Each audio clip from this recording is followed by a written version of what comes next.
चलते गए और जैसे ही महाराज आज मेरे प्रभु प्रसेनजीत को ढूंढते ढूंढते जैसे आज पता चला कि प्रसेनजीत को मारा गया और मणि फिर बोलने गया तो अब तो सिंह भी आगे, सिंह के मरे हुए कुछ निशान अस्थि पंजरे प्राप्त हुए हैं। अब मेरे प्रभु ने आगे चलकर देखा तो एक गुफा के अंदर से बहुत ही भयंकर पेट दिखाई दिया और जैसे ही उस गुफा के अंदर एक बहुत ही प्रकाशमान तेज दिखाई दिया तो सभी द्वारका के वासियों से कहा जो सैनिक प्रभु के साथ आए थे कि आप यहाँ पर रुको और मैं इस गुफा के अंदर जाकर के देखता हूँ कि इस गुफा में इतना सारा प्रकाश तेज कहाँ से आ रहा है। और जैसे ही मेरे प्रभु ने उस गुफा के अंदर जाकर के देखा तो महाराज क्या देखते हैं कि उस मणि से कुछ बालिकाएं खेल रही हैं। और जैसे ही आज प्रभु ने देखा कि उस मणि से बालिकाएं खेल रही हैं तो प्रभु जान गए। तो प्रभु ने जाकर के उस मणि को लेना चाहा लेकिन तुरंत ही उस समय महाराज उस बालिका के पिता वृक्षराज आ गए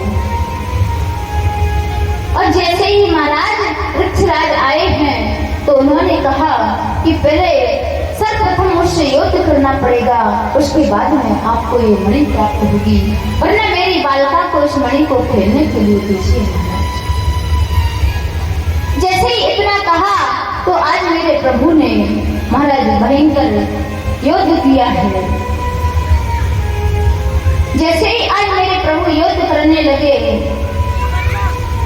तो कहते हैं कि आज तो वो वृक्षराज कौन है महाराज, जो राम अवतार में जामवंत जी बने थे वही आज उस गुफा के अंदर वृक्षराज बने बैठे हैं। आज उनसे महाराज भयंकर युद्ध हुआ लेकिन उन्होंने महाराज श्री राम अवतार में प्रभु श्री राम से कहा था, प्रभु आपने रावण को मार दिया और आपने इतना भयंकर युद्ध करवाया लेकिन प्रभु मेरे लायक युद्ध करने लायक तो इस सेना में कोई मुझे मिला नहीं। तब मेरे प्रभु ने कहा था कि मैं स्वयं द्वापर में आपसे युद्ध करने के लिए स्वयं खुद आऊंगा जब आपकी इच्छा को मैं पूर्ण करूंगा। तो आज जैसे ही महाराज भयंकर 27 दिन तक भारी युद्ध हुआ, जैसे ही 28वां दिवस आया महाराज तो अब तो जामवंत जी के सारे शरीर के अस्थि पंजर ढीले पड़ गए और जैसे ही अस्थि पंजर ढीले पड़े तो अब तो जामवंत जी समझ गए और प्रभु के चरणों में ऋणी पात्र हो गए। अरे प्रभु मैं समझ गया कि आप कोई नहीं, आप तो मेरे प्रभु श्री राम हो जो मुझे राम अवतार में वचन देकर गए थे कि मैं एक दिवस तुमसे द्वापर में आकर के स्वयं युद्ध करूंगी। तो अब जामवंत जी ने कहा, प्रभु मेरी एक इच्छा है, आप मेरी उस इच्छा को पूरी कीजिए। जामवंत जी ने जैसे इस बात को कहा तो द्वारकाधीश जी बोले कि बोलिए वृक्षराज आपकी क्या इच्छा है। तो आज जैसे ही इतना कहा तो वृक्षराज ने कहा, प्रभु मेरी एक पुत्री है जिसका नाम जामवंती है, मैं उसे आपको अर्पण करना चाहता हूँ। तो महाराज आज जैसे ही जामवंती जी का विवाह भगवान श्री कृष्ण से करना चाहते हैं लेकिन जामवंती जी समझाती हैं क्योंकि महाराज जिस परिवार से हैं तो उनकी वेशभूषा अलग ही है। मेरे प्रभु ने ऐसी अलौकिक शक्ति जागृत की कि जामवंती जी का शरीर एकदम सुकोमल सुकन्या जैसा हो गया। और दूसरा विवाह मेरे प्रभु ने उस गुफा के अंदर जामवंती जी के साथ किया और जैसे ही महाराज उस मणि को लेकर के वृक्षराज से कहते हैं, जामवंत जी मुझ पर इस मणि के कारण बड़ा ही अपराध लगा है, कलंक लगा है और आपको इस मणि को मुझे प्राप्त करना ही होगा। तो आज जामवंती के साथ में मेरे प्रभु के लिए जामवंत जी ने महाराज मणि दहेज के रूप में स्वीकार की है। और महाराज जैसे ही द्वारकाधीश आज जामवंती को लेकर के गुफा के बाहर आए हैं और उधर शस्त्राजित आदि द्वारका के सभी वासी गुफा के बाहर खड़े थे। अब तो जैसे ही देखा रुक्मिणी जी ने कि मेरे प्रभु किसी कन्या को लेकर के साथ में आ रहे थे, तो महाराज बड़ा ही स्वागत किया है और जामवंती जी के साथ जो विवाह हुआ था मेरे प्रभु का द्वितीय विवाह, और अब तो महाराज शस्त्राजित को जब यह पता चला कि प्रभु ने मणि को नहीं चुराया था, मेरे भाई को सिंह ने मार दिया और सिंह को वृक्ष ने मार दिया और उनके पास में मणि थी, और जैसे उस मणि को लाकर के आज प्रभु ने शस्त्राजित को अर्पण की है, लेकिन शस्त्राजित कहता है प्रभु अब मुझे इतना शर्मसार मत करो, मैं आपसे क्षमा याचना मांगना चाहता हूँ और मैं आपके चरणों में नतमस्तक होना चाहता हूँ। और महाराज कहते हैं कि शस्त्राजित ने क्षमा के तौर पर प्रभु से क्षमा मांगने के लिए आज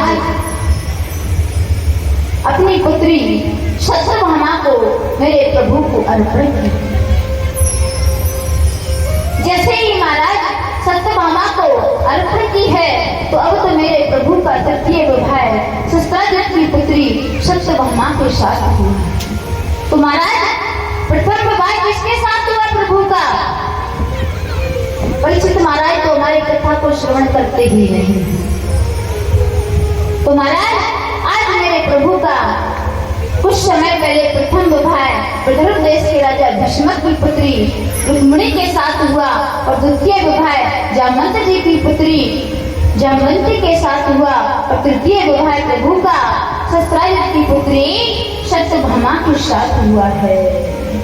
और जैसे ही सत्यभामा के साथ विवाह करके आज शस्त्राजित ने उस मणि को प्रभु को अर्पण कर दिया, लेकिन आज द्वारकाधीश ने कहा जो हम पर कलंक लगा था वो हमारा कालिक मिट गया है, अब हमें इस मणि की आवश्यकता नहीं है। लेकिन अब तो महाराज श्री सुखदेव जी महाराज कहने लगे राजन परीक्षित, हमने आपके लिए भगवान के 3 विवाहों का वर्णन सुना दिया है, लेकिन परीक्षित महाराज कहते हैं राजन परीक्षित जी कहते हैं कि प्रभु आप तो कहते हैं कि प्रभु ने अनेकों अनंत विवाह किए हैं, अन्य विवाहों के बारे में वर्णन को तो सुनाइए। तो कहते हैं सुखदेव जी महाराज एकदा पांडवान दुष्टम प्रीतितांत पुरुषोत्तम इंद्रप्रस्थं गतं श्रीमाना योधानादेव वर्तता।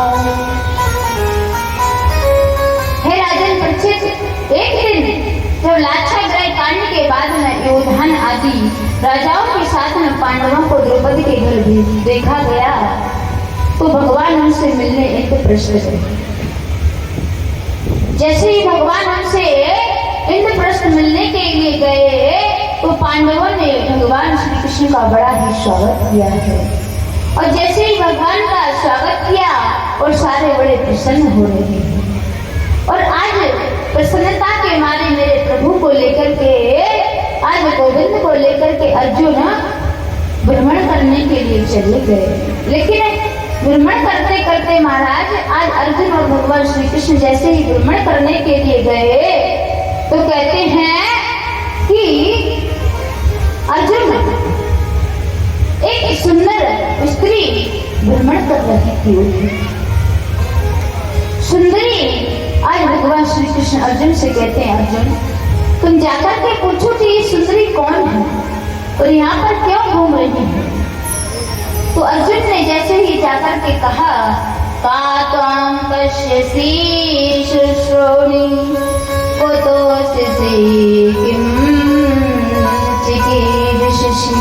अरे सुंदरी तुम कौन हो और यहाँ पर क्यों घूम रही हो, कहाँ से आई हो। तो महाराज उस स्त्री ने उस सुंदरी ने जवाब दिया है अयं देवस्य सर्वतो दुहितां पद में चली विष्णुं वरेण्यं वरदं तपं परं मासितम्। अरे हे वीर पुत्र, मैं सूर्य की पुत्री हूँ कालिंदी और अपने पति को ढूंढ रही हूँ। जो नगर है, समुद्र है, उसी में यहाँ पर मैं अपने पति को खोज रही हूँ और भगवान की तपस्या करना चाहती हूँ। और मेरा नाम कालिंदी समाख्याता वसामि यमुना जले। मैं इस यमुना के जल में रहती हूँ और मेरा यही निज स्थान है। और जैसे ही महाराज आज कालिंदी जी ने इतना कहा तो अर्जुन ने कहा कि आप यहाँ पर हमें ये तो बताइए कि क्यों घूम रही हो। तब कहते हैं कि मुझे अपने पति वरण करना है। तो महाराज आज मैया कालिंदी ने अर्जुन से इतना कहा तो अर्जुन ने प्रभु के पास जाकर के अपना सारा वृत्तांत सुना दिया। तो महाराज अर्जुन ने जैसे ही सारा वृत्तांत सुनाया तो मेरे प्रभु भगवान ने उसी समय विश्वकर्मा को बुलाकर एक सुंदर नगर पांडवों को बनवाया। अपनी आत्मनिर्मित प्रियजनों को मानने के लिए मंडप बन देने के लिए अर्जुन के साथी बने।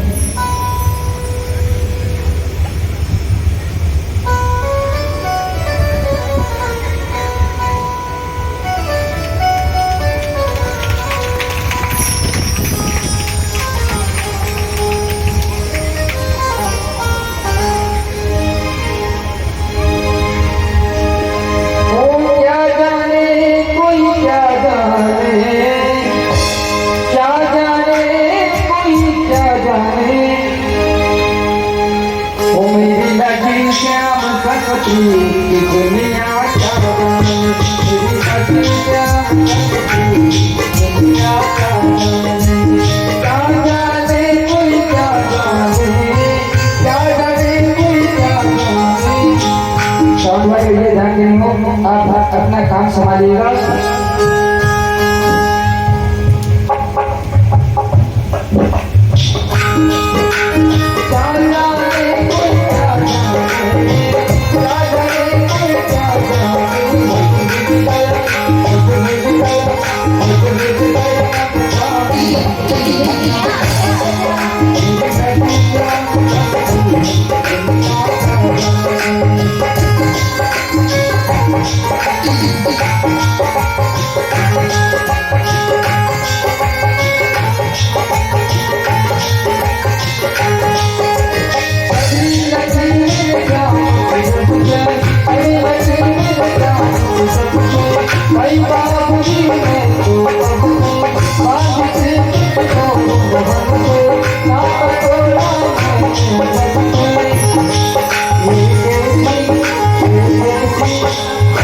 भैया आज आखिरी दिन है, झुमलो गालो नहीं तो कल पछताओगे।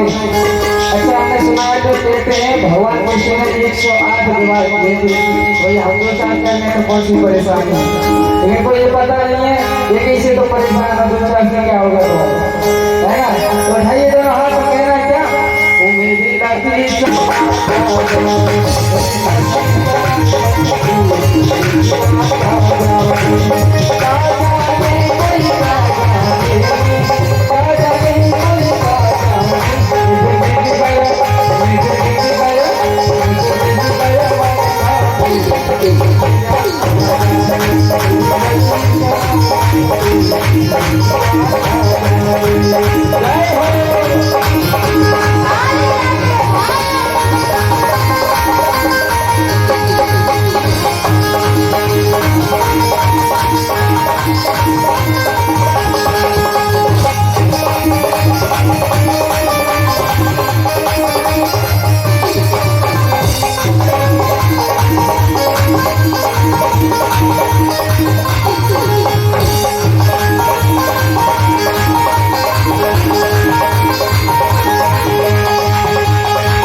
और कहते हैं आखिरी बात है कि बिना बात के मुस्कुराने से क्या फायदा और भी वफा से दिल लगाने से क्या फायदा। आप हमारे राजा किशोरी जी की कथा को सुनने आए हो, अगर नाच के एक झटका भी न लगा पाओ तो आपके आने से ही क्या फायदा। आप भी कहने इसे इसलिए कहना है सभी माता बहना दोनों हाथों। अच्छा माता बहने ये हाथ जोड़ के केवल यहाँ तक लाए और जो पुरुष है वो पूरे हाथ ऊपर करें, क्योंकि अगर आप लोगों का हाथ उठने लगा तो महापुरुषों की दुर्दशा हो जाएगी। बात हो रही है आप समझना, हालांकि बात वही हो भाई बनो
ये नहीं समझना आज ये रायपुर है, रायपुर नहीं है, आज वृंदावन है ना। तो उठाइए, खड़े हो जाइए कुछ लोग, कम से कम ऐसा लगे कि हाँ वृंदावन है। महाराज जी केला मैया के भक्त बोल रहे हैं। अरे अच्छा हाथ उठा ले, केला मैया के भक्त बोल रहे हैं। कमेंट में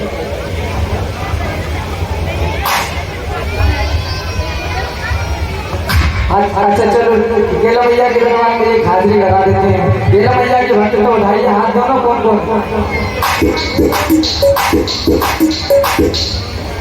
अब देखो केला मैया के ग्राम में आई है, स्थापना हुई है, तो उनको पर कैसे तो मनाएंगे, वे नाच की रमजान मनाना पड़ेगा है ना।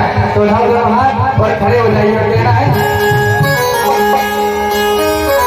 केला मैया को लगो है करजुबान तो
देखिए महाराज, आज हमारे यहाँ पर तथा पांडाल में कितना उत्सव का माहौल है कि आज कैला मैया हमारे लिए दर्शन देने के लिए यहाँ पर आई हैं। और महाराज आज आप सभी श्रोतागण सुबह के समय नहीं आए हैं, जो हमारी मैया ने स्वयं जलधारा में हजारा गढ़ा को हमारे आचार्य जी ने मंत्रों के द्वारा उसको भरवाया और बड़े ही मंत्र शक्ति से महाराज मैया की शक्ति को आपको देखने को प्राप्त होती, जो आज मैया ने जलधारा से बाहर प्रवेश किया है और उनमें प्रधान प्रतिष्ठा हुई है महाराज। तो आप हम सब पर मैया कैला की बड़ी ही मेहरबानी है, जो आज हमें दर्शन देने के लिए आज इस कथा पांडाल में आई है महाराज। तो कभी भी अपनी माँ कैला देवी को ना भूलें। और उधर जैसे ही महाराज कालिंदी को अर्जुन ने देखा, तो अब तो कालिंदी कहने लगी, मैं तो अपने पति को वर्ण करना चाहती हूँ और पति के लिए ही मैं यहाँ पर भ्रमण कर रही हूँ, मैं चले आई। ऐसे लोगों से मुझे बदला लेना है, जब तक मैं ऐसे लोगों से बदला नहीं लूंगा मैं छोड़ने वाला और मैं अन्न को खाने वाला नहीं हूँ। जब इतना कहा तो कहते हैं, और चौथा तीसरा इंसान वो कौन है?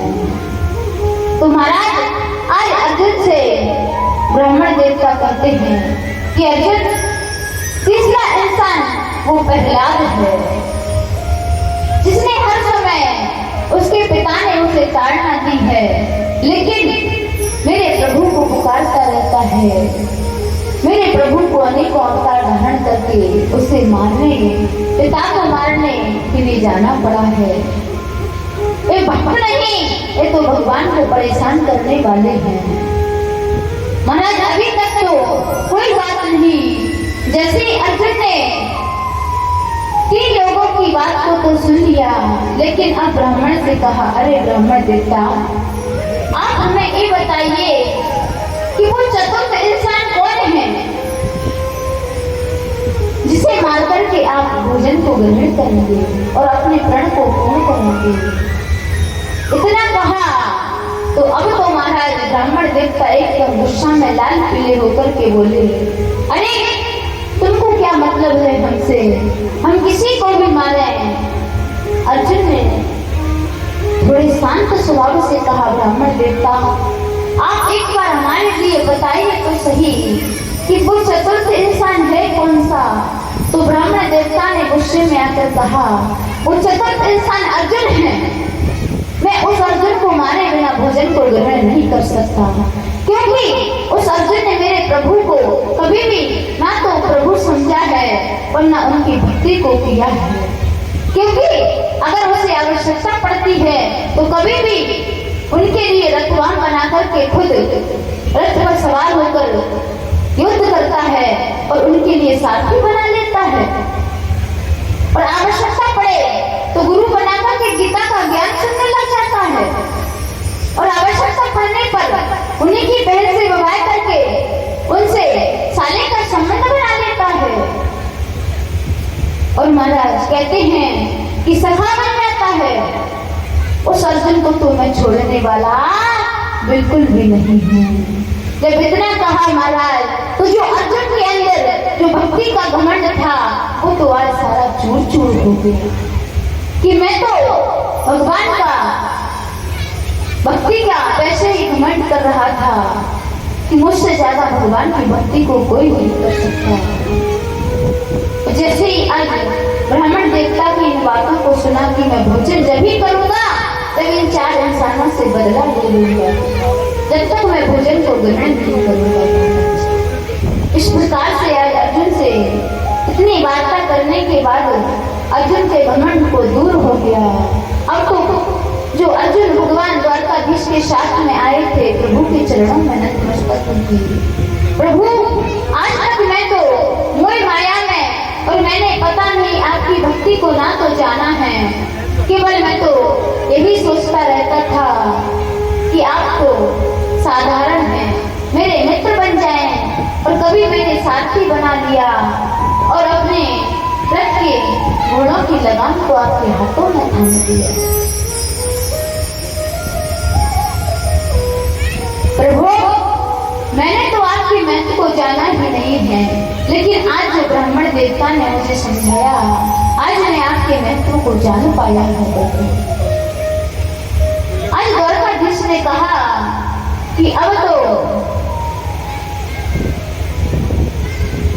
अर्जुन का घमंड दूर हो गया है। और उधर महाराज जैसे ही कालिंदी के सारी बातों को अर्जुन ने भगवान को सुनाया, तो अब तो महाराज भगवान ने अर्जुन से कहा कि कालिंदी के पास जाकर के कहो कि हम उनसे विवाह करना चाहते हैं। और जैसे ही इतना कहा, तो अब तो महाराज अर्जुन ने सूर्यदेव की पुत्री कालिंदी से आकर के कहा, देवी हमारे प्रभु आपसे विवाह करना चाहते हैं। और आज मेरे प्रभु ने अपना चतुर्थ विवाह कालिंदी के साथ में हुआ है। और कहते हैं महाराज जैसे ही चतुर्थ विवाह संपन्न हुआ, तो आज राजन परीक्षित कहते हैं कि आप हमें ये बताइए, आपने एक समय हमसे कहा था कि प्रभु की 8 पटरानियां हैं, वो 8 पटरानियां कौन कौन सी हैं? तो तब महाराज श्री सुखदेव जी महाराज ने कहा है, भीष्मी जामवंती वामा सत्या भद्रा चला कालिंदी मित्रवृंदा पट महास्त्रिय। वैष्णवी जामवंती कालिंदी। और महाराज जैसे आज प्रभु ने 4 विवाहों का वर्णन तो सुना दिया, जैसे ही पंचम विवाह का वर्णन सुनाया, तो कहते हैं कि हमारे प्रभु का 5वां विवाह किसके साथ हुआ है? 5वां विवाह प्रभु का मित्रवृंदा के साथ हुआ। तो अवंती देश के राजा उज्जैन, अवंती देश जिसे महाराज उज्जैनी कहते हैं, कि राजा बिंद और अनुमंद थे, जिन्होंने अपनी बहन को श्री कृष्ण को ही अपना पति बनाना चाहती थी, तो विवाह को मना कर दिया। तब इसको स्वयंवर में से भगवान श्री कृष्ण बलपूर्वक ले गए थे। और 5वां विवाह मित्रवृंदा के साथ हुआ है। और जैसे ही 5वां विवाह संपन्न हुआ, तो अब प्रभु ने 6वां विवाह सत्या के साथ किया। एक कौशल देश के राजा नग्नजित की पुत्री थी। राजा ने प्रतिज्ञा की थी कि जो एक साथ 7 बैलों को एक नाथ में नाथ देगा, उन्हीं के साथ में मैं अपनी पुत्री का सत्या का विवाह करूंगा। तो मेरे प्रभु गए हैं और उन्होंने 7 रूप बनाकर के 7 बैलों को एक नाथ में नाथ करके आज सत्या के साथ में विवाह करके वापस आए। और महाराज इस प्रकार से प्रभु के साथ 6 विवाह हुए। और 7वां विवाह भद्रा के साथ हुआ। एक कैकेयी देश में उत्पन्न दृष्टकेतु की पुत्री, यानी भगवान की बुआ सतकीर्ति की पुत्री थी। भद्रा के भाई संत दर्शन ने इसे श्री कृष्ण को स्वयं दिया था। और महाराज 8वां विवाह मेरे प्रभु का लक्षणा के साथ हुआ है। यह मध्य देश के राजा भरतसेन की पुत्री थी। इसे भगवान स्वयंवर में मत्स्य वेदन करके लाए थे। वहां पर महाराज कहते हैं कि अर्जुन, दुर्योधन, शिशुपाल आदि राजा भी स्वयंवर में गए थे, लेकिन किसी ने मत्स्य का भेदन नहीं किया था, कर नहीं पाए थे। और मेरे प्रभु ने जाकर के मत्स्य का भेदन किया था और भद्रा के साथ में विवाह किया। तो इस प्रकार से महाराज मेरे प्रभु ने 8 विवाह किए। तो प्रभु ने 8 विवाह कौन कौन से किए महाराज? महाराज पूछे भगवान का प्रथम विवाह किसके साथ हुआ है?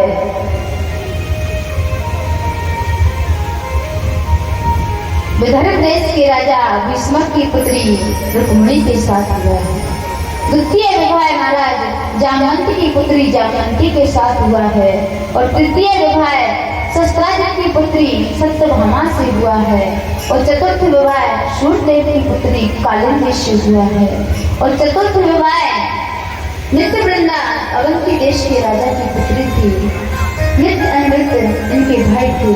उसके साथ में महाराज पंचम विवाह हुआ है। और छठवां विवाह सत्या जो कौशल देश यानी छत्तीसगढ़ के राजा नग्नजित की पुत्री थी। और सातवां विवाह भद्रा जो कैकेय देश में उत्पन्न हुई उसके साथ में हुआ। सातवां विवाह भद्रा के साथ हुआ है। और आठवां विवाह मेरे प्रभु का लक्ष्मणा के साथ हुआ है। इस प्रकार से महाराज मेरे प्रभु की 8 पटरानियां हैं। और अब राजन परीक्षित सुखदेव जी से कहते हैं, सुखदेव जी हे प्रभु हमें प्रभु के अन्य विवाहों के बारे में बताइए। तो कहते हैं, परीक्षित ने पूछा भगवान ने अन्य विवाह कैसे किए और कब किए महाराज। तो सुखदेव जी महाराज कहने लगे, यथा तो भगवान भामो ऐन चाहता स्त्रियों। कहते हैं महाराज कि भौमासुर नामक एक राक्षस था और भौमासुर ने कन्याओं को कैद करके अपने कारागार में रखा था। जैसे ही महाराज अब भौमासुर अनेकों कन्याओं को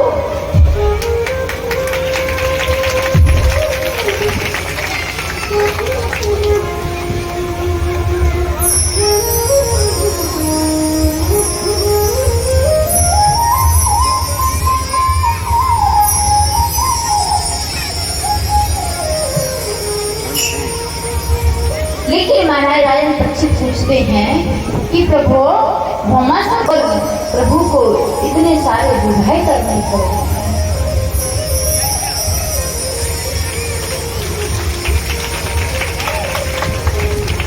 तब परीक्षित को श्री सुखदेव जी महाराज कहने लगे, राजन भौमासुर ने वरुण का छत्र अदिति के कुंडल एवं इंद्र के स्थान पर मणि पर्वत को छीन लिया। अब तो महाराज भौमासुर समस्त भारतवर्ष पर समस्त संसार पर राज्य करने लगा। और जब उसने प्रण किया था कि महाराज 16,108 कन्याएं हो जाएंगी, तब जाके मैं उनके साथ में सभी के साथ एक साथ विवाह करूंगा। लेकिन महाराज जैसे ही आज भौमासुर ने 16,100 हुई और इतनी ही कन्याओं को अपनी कैद में कर रखा है। लेकिन भौमासुर ने भगवान से तपस्या करके वरदान प्राप्त किया था कि जब तक कोई भी स्त्री, कोई भी पुरुष या देवता अपनी स्त्री को युद्ध क्षेत्र में लेकर नहीं आएगा, तब तक इसकी मृत्यु नहीं होगी। तो महाराज कोई भी वीर पुरुष ऐसा नहीं होता है कि जो अपनी गृहिणी को, अपनी पत्नी को युद्ध स्थल में लेकर।